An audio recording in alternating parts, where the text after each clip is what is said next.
I went to a Catholic boarding school. The Inquisition is alive and well. I wouldn't be who I am today if my parents loved me. Born to an upper-class yes man and a gold digger, my parents never had time or interest for me. I was just an insufficient glue to keep their loveless marriage precariously not falling apart. Being sent to a boarding school so they could pretty much forget my existence while still pretending to each other from time to time that one cared about me more than the other was the obvious choice. But they weren't completely useless. Mommy gave me her fantastic looks and her ability to look as innocent as a lamb while backstabbing someone. Daddy gave me his silver tongue and his endless ability to pretend someone dumber than him was in control. If I wasn't so much like them, I'd be long gone by now. After 9 years being pretty much raised by a nanny, the three of us walked the sumptuous corridors to the abyss office, Mom in unusually modest makeup and hair, topped by perfect Catholic mom attire, Dad all smiles while carrying my bags. This would be a good place for Gabriel, Mom muttered, almost angelically, making sure that a pair of nuns walking the opposite direction heard her. One of them smiled, the other one didn't. Her wimple covered her eyes completely. I remember thinking she was probably blind, but the other nun, Sister Augustina, who I'd soon find out to be the nicest one in the whole school, wasn't helping her walk. I barely remember the abyss, and I certainly don't remember being taken to my room for the first time. When I woke up again, after being drugged into obedience for the first time, I was in a nice bed.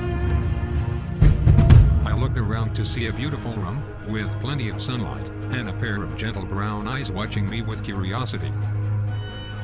Leonidas was a boy my age and my first friend. His slightly darker complexion and stories of distant lands made him popular among the girls in our class. And even the nuns seemed to think he was adorable and be more tolerant of his jokes than they were to the rest of us. The next couple of months were carefree, almost happy. The nuns were pretty skilled as teachers, and I actually found myself learning a lot faster than I did in regular school.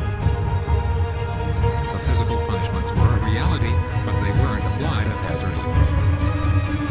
As long as you were decently well behaved, you didn't have to worry about them. Martina, a strawberry blonde who seemed to have an irresistible attraction to mischief, was pretty much the only kid in our year that often had after-class appointments with Sister Cecilia. Our overseer, Martina, too, was the only girl who didn't give a damn about Leonida's charisma and exoticism, and my first love. After I told Leo that I had a crush on her, he jokingly suggested that I misbehave so I could undergo chastisement with her. I thought it was a brilliant idea. Have you ever not taken your pills? Martina asked me, as the two of us were put on our knees for 2 hours inside an empty room. Sister Cecilia came back every 10 minutes or so to make sure we were still in detention. Can you? I asked, surprised. Oh, come on, Gab, don't be a baby, Martina laughed. She was the kind of girl who acted all familiar with everyone. You just put it in your mouth and wait until you're out of their sight to spit it. What if they asked to see your mouth? I asked, both fascinated and scared. You just hide it between your gum and your mouth? Geez, didn't your parents teach you anything? They're really busy, I replied, simply. Back then I knew that they didn't care a lot about me, but I was too young to understand the depth of our family's problems. What about yours? They were gypsy. They taught me everything about the world and the nature. I saw things a sheltered rich boy like you won't even see in your nightmares. She chuckled. But I never learned how to read and write very well. That's why I'm kind of bratty during classes and end up here. I was sad for her, and I offered to help. I was pretty good at both. For real. Thanks, Gil. Since my parents died, no one has been this nice to me. I'm sorry to know that. Is that why you ended up here?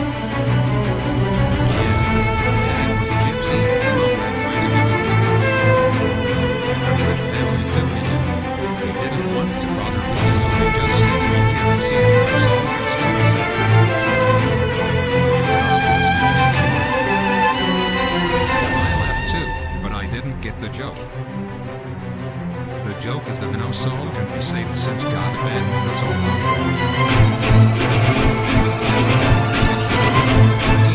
Leo and I became inseparable. The fact that Martina had no interest in Leo and I didn't have the courage to profess my crush for her made our group perfectly balanced. Of course, there were other aspects, but my juvenile mind couldn't grasp them. We wrote to each other all summer, and our families even sent us to the same vacation camp. Leo, Martina and I started 5th grade with our friendship as strong as ever. After Martina's reading and writing skills were flawless, at least for a 10 years old, the three of us started teaching ourselves other languages. And that's how we first found one of the forbidden books, hidden behind the rarely used German section. It was an extensive paper book, describing in rich detail how to subjugate, imprison and purify a werewolf. Although those beings don't have a soul and were created directly from the hands of Lucifer, God in his endless mercy has enlightened us that even beasts can serve him. With the right substances and measures of atonement and purge, it is perfectly possible to have a holy man control a monster. Leo and I laughed it off. Martina, always the sharpest of us when it came to the horrors of the world, was deep in thought. She then resumed the first thing she ever asked me. You guys never tried not taking the pills, right? What pills? Leo asked. The drug the nuns gave us daily, the so-called vitamins, caused a large short-term amnesia. He didn't even remember taking them. Most days, I didn't too. Look, listen to me. Next time we don't take them. I am behind you and to under your tongue. And so it did. We were like headed for the sun experts, if we hallucinated. At least half the students loved my operations. Some of them could enough vampires and witches and white ones. Some sound fairy tales and myths, satyrs, sidewalks and kisses. And some way above my ability to name or even understand such existences. All of them seem miserable and trouble, mechanically working around and performing everyday tasks, grabbing dinner, studying, talking to each other, and to the people who still ignore them, the symptoms. But the worst part was some of the nuns. Some had blood on their habits, some had long claws, some had pupils made of fire. The older, blind nun I saw on my first day didn't have her wimple covering her eyes as usual. Instead, she had pitch-black empty sockets that seemed to constantly scrutinize every student. I had a strong impression that she could not only see my soul, but my every thought, past, present and future. Feeling raw, primal fear churning inside my guts, I took the pills I had carefully hidden in my pockets, waiting for the opportunity to discard them in the toilet. I'd do anything not to be caught by that thing, that eldritch, all-powerful being. And soon my mind was comfortably numb, and the hallucination was over. I was ready to retire from being adventurous and go back being a normal 4th grader. What if the hallucinations are what's real, and the pills make us hallucinate normality? Leo inquired. Martina seemed to have arrived at the same conclusion. Only one way to find out.